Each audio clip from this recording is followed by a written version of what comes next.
The following program is not for children. Jason Todd is one of the most divisive characters in the Batman mythos.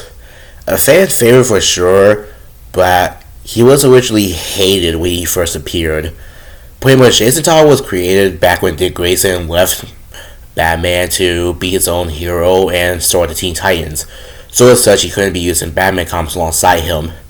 Originally, Jason had the exact same backstory as Dick, same design and everything. However, it was later retreated for him to be a homeless orphan who grew up on the rough streets of Gotham and had an abusive mother. So as such, unlike Dick, who was a Boy Scout, Jason was more rebellious, he was more edgy, and he was more no fucks giving and more cruel when crime fighting. So fans hated him and requested him to be killed off, and the now famous or infamous Death in the Family storyline. But he was miraculously brought back from either the Superboy Prime Punch or now we know nowadays with Talia al Ghul reviving him as a gift for Batman, and instead he became the supervillain Red Hood. But he later redeemed himself, forgave his dad, and joined the Bat family again as Red Hood. However, despite his fan favorite status nowadays, DC has a problem with him where they can't decide whether or not they want him to be black-hearted evil or brave-hearted hero. So as such, he has a problem just like Ben Reilly from Spider-Man, where he constantly flip-flops between black-hearted evil and brave-hearted hero.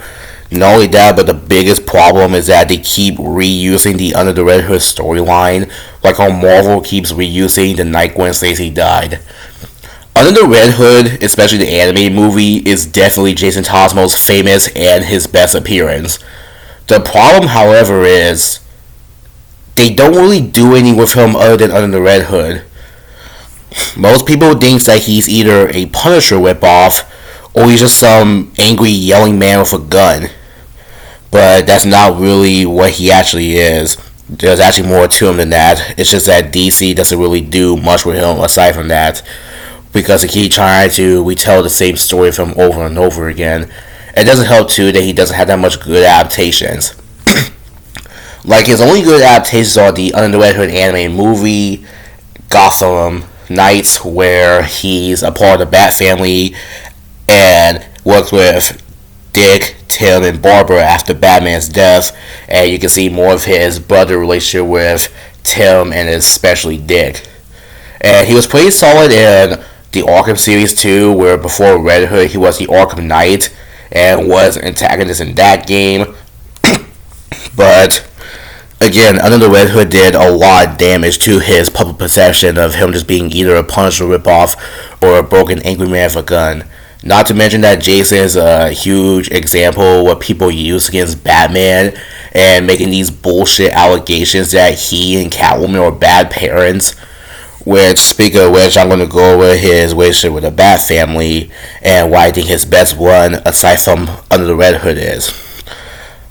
So, Jason Todd is a very complex character who is very cold and closed off. So as such, he doesn't really have that much friends. However, he and Dick Grayson are definitely my favorite of his relationships. They had that Leonardo and Raphael from Teenage Mutant Ninja Turtles kind of relationship. Many people say that they have sibling rivalry or that like he hates Dick because Dick is the golden boy, but no, actually, they actually get along pretty well. Sure, they butt heads occasionally, but they're brothers. What kind of brothers don't do that? This is easily one of my favorite contrasts is Jason that just hates everything. Meanwhile, Nightwing is just so happy and open. With Nightwing being what Batman would have wanted to be, with Batman even acknowledging this. As unlike Bruce and Jason, Dick was able to grow past his trauma, get a girlfriend, and he's starting to let his own team, and now he's one of the most happy and hopeful characters in DC. Hell, even inspires hope in someone like Superman, to the point where Superman even let Nightwing raise and train his own son, Connor Kent. So, yeah, these are my favorite relationship of his. he doesn't have too many interactions with Tim Drake, but he can get along with Tim Drake pretty much well. Again, this is just another example of DC not using Tim Drake, because after Damian was born, Tim Drake was literally just forgotten about, and he hasn't had that much adaptations aside from Gotham Knights, Arkham, the DCAU. But even in the DCAU, he had the best Robin design, but there's nothing about him that really screams Tim Drake. And then in Gotham Knights, he just fucking sucked there. He was just like, hey yo, I want to be Robin. And then Dick's like, sure, why not? Without actually proving why he should be Robin at all. And then there's a relation with Damian. Okay, so as we all know, Damian's a little shit because he was raised by Talia al Ghul in the League of Assassins. So it says him and Jason are not on good terms when they first meet. How, just like his other brothers, Jason still loves Damian and even still takes care of him. Which I really wish we got some more interactions with Damian and Jason, because we really only see Damian around his dad. And it's really nice seeing him have different mix-ups. Like, he fought Tim Drake for the Robin mantle, but we never really see him interact with Tim Drake other than that.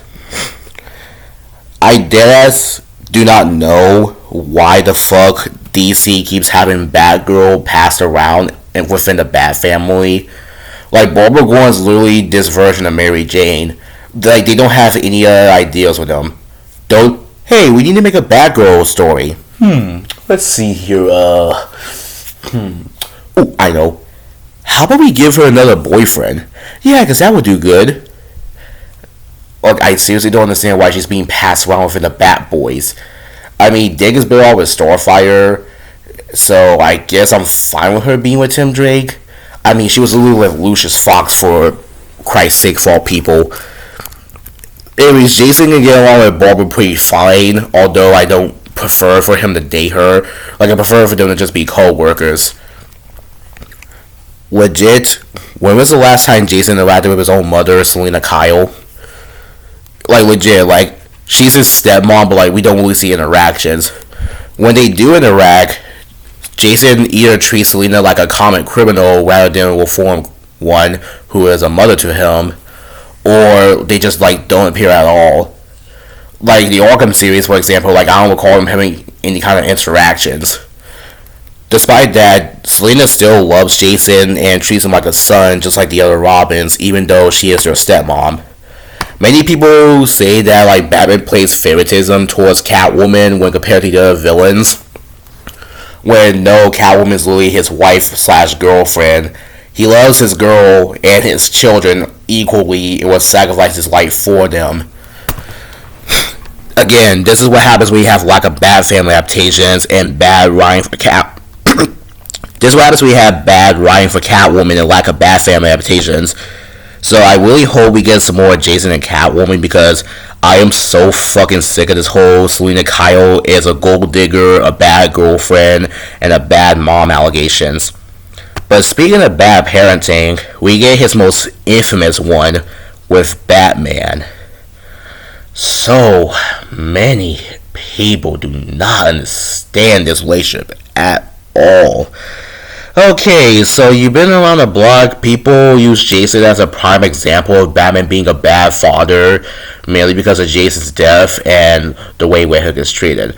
Like, for instance, there's infamous panels where it's believed that Jason killed the Penguin, but in reality he used rubber bullets because DC won't let him use real guns anymore for some reason.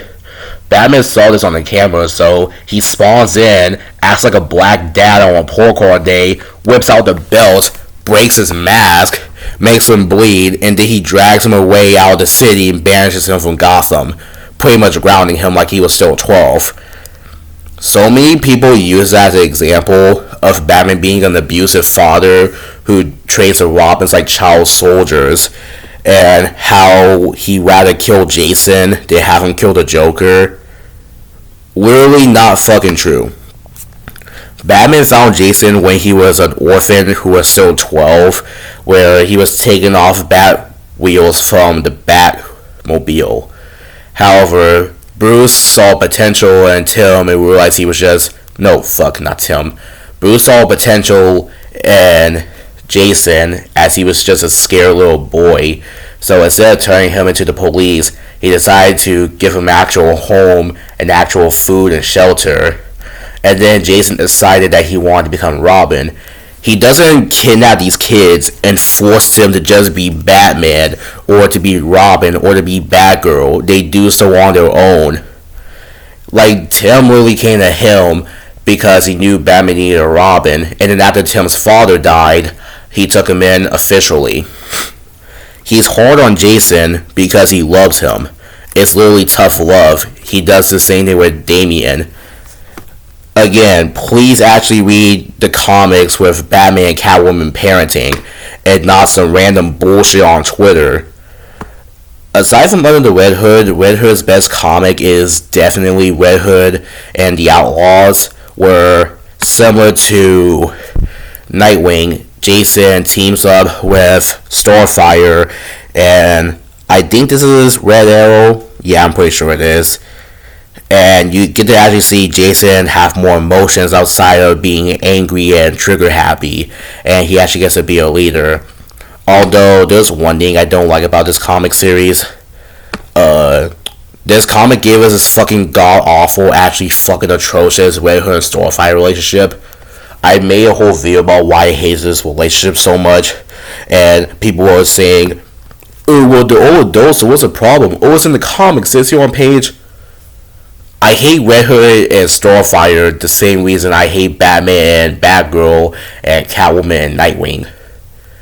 Starfire is Nightwing's main girl, so his brother just going in on his older brother's girlfriend is fucking scummy. Batman dating his best friend's daughter and his son's ex-girlfriend, who he met when he was a teenager, makes him look like a pedophile. Catwoman trying to fuck her stepson feels like some type of porn parody, and again, it makes her look like a pedophile. Simple as that. Literally, there's nothing wrong with their original relationships.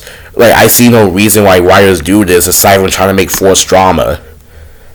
Anyway, so despite that though, this is definitely Jason's best appearance aside from this shit.